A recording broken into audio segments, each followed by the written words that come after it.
Bolty coming in?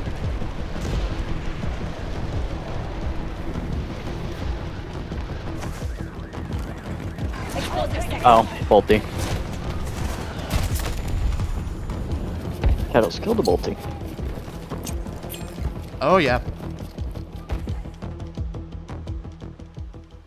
Hello everyone, my name is Catalyst and welcome to the first Battlefield 2042 edition of the How to Not Suck series. I've been making these videos since the Battlefield 1 days on my channel, and even though it's not entirely grammatically correct, it's been one of the most successful series for me over the years. To start off the Battlefield 2042 catalog, I thought I would start with the Specialist, going through each one, learning how to most optimally play them, learning their quirks and tricks, and then relaying that to you, the viewing audience. These guys shouldn't be too terribly long, nor too terribly difficult, and should give you all an idea as to how to best play each specialist, of course being inclusive to all types of playstyles. To start off the series today, we'll be looking at the wingsuited specialist Sundance. She is a fairly straightforward specialist, so nothing too difficult today. We'll be going over exactly as to how her wingsuit works, the do's and the don'ts. We'll look at her most optimal loadouts with her different grenades, and then to end the video, we will be giving her a ranking amongst the other specialists in the game. Ready? Let's get started. So Sundance is probably my favorite specialist in Battlefield 2042 at the moment, and that really surprised me. Upon release, I fully anticipated that Sundance was going to be nothing more than a gimmick character to fill out the rest of the specialist roster, but having played a lot of her, not only for this video, but just picking her up kind of naturally, I found her to be quite a jack-of-all-trades specialist that doesn't have many downsides and is one of the strongest specialists in the game.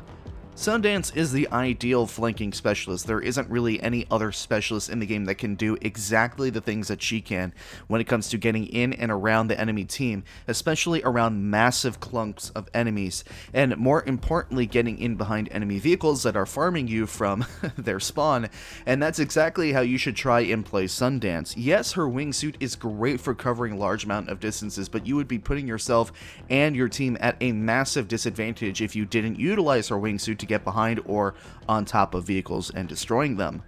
A good place to start would be establishing what exactly her wingsuit can do and where you can take off from. As far as I can tell, it works exactly the way your normal parachute would. So with that being said, it works based on how high your jumping off point is to the ground, not how long you are in the air. So jumping down hills will not activate the wingsuit even if you get significant air on the jump, but objects like shipping crates, small huts, bridges, those will work. While in there, you have the most mobility when you are at a level altitude. Trying to turn while diving downwards or upwards vertically will produce pretty poor results. You can pull back on your stick to make Sundance stop all momentum and float in the air, and this is really the ideal point to either flip directions or pull out anti-tank gadgets.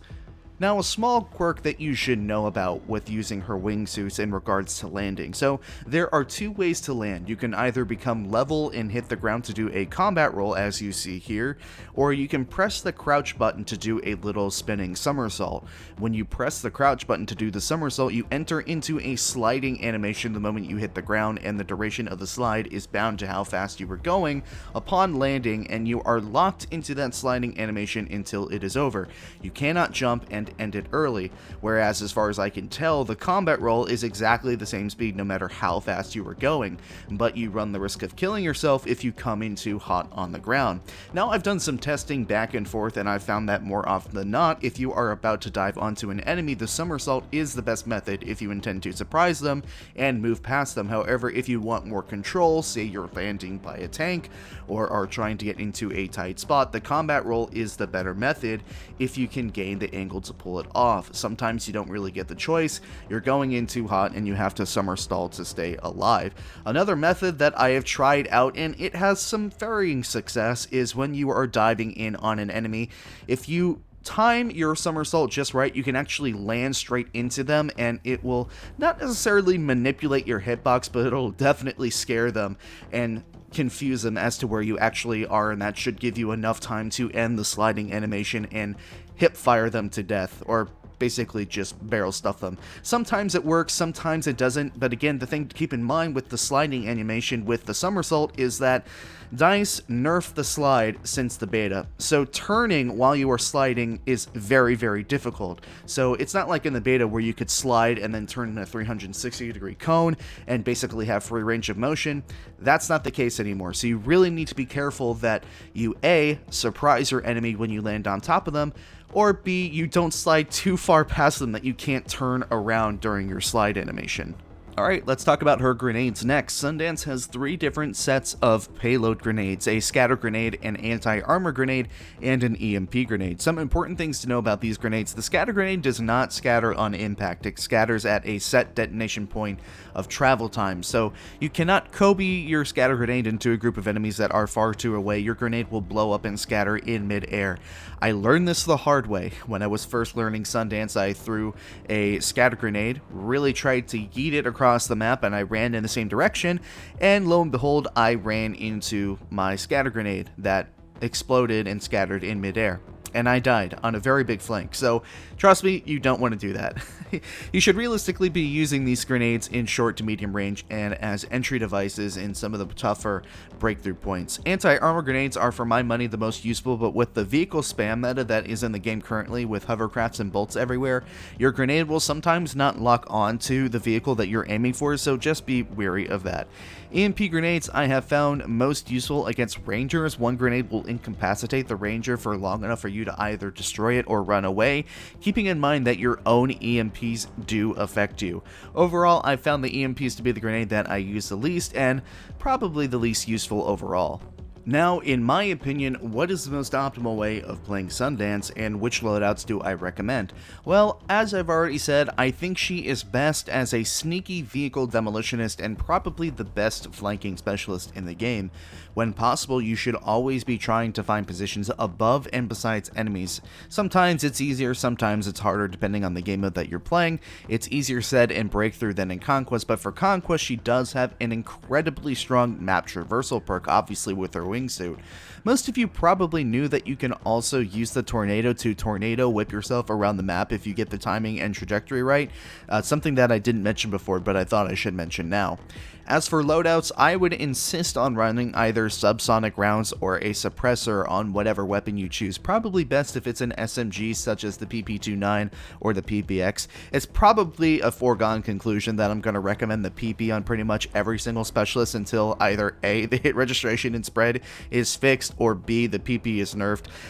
Although the suppressors do have some range drop off, you should never really be taking gunfights with people in front of you using Sundance unless you have to. She isn't really a bull rushing type, so the suppressor is generally speaking the way to go. That's not to say that you can't win gunfights like that with her. In the end, it does come down to your own personal gun skill, but the way I suggest playing her, she doesn't have any self-sustain, meaning she has no self-healing or armor, so I would highly recommend smoke grenades, as well as it will also allow you to get close to vehicles but also cover yourself on the flank or allow you to smoke yourself and ninja vanish if you need to. Smoke is also really useful in this situation because for whatever asinine reason there are no thermal optics on tanks in 2042, so smoke is really effective in getting close to vehicles if they're unaware. Running smoke grenades would give you a near full arsenal of grenades. Your scatter grenades will serve just fine as a frag grenade and will replenish since it's one of her abilities, so there is no real reason to double up and run frag grenades on top of it, especially when smoke grenades are so strong. And lastly, I suggest running C5 as her final gadget. It's 3 C5 to destroy armored vehicles, 2 for light vehicles, and since you also have your anti-armor grenades, it's easy to track down fleeing vehicles if you don't get the kill right away with the initial C5 ambush.